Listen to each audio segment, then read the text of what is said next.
ট্রেনের ড্রাইভার কোনো পশুকে বা মানুষকে দেখে কেন ট্রেন থামায় না? আমরা অনেক সময় শুনি যে ট্রেনে কাটা পড়ে মানুষ বা কোনো পশুর মৃত্যু হয়েছে।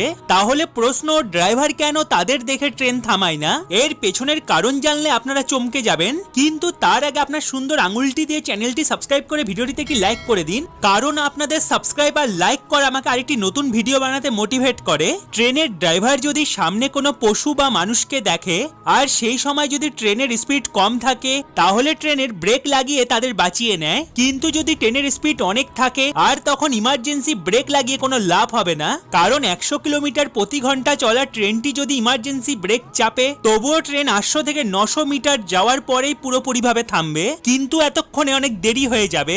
এছাড়া ইমার্জেন্সি ব্রেক চাপার কারণে ট্রেনে সফর করা সব যাত্রীদের অনেক বড় ঝটকা লাগবে। এছাড়া ট্রেনের দরজার কাছে যারা দাঁড়িয়ে থাকে তারা বাইরে ছিটকে যাওয়ার ভয় থাকে, আর ট্রেনের একটি বড়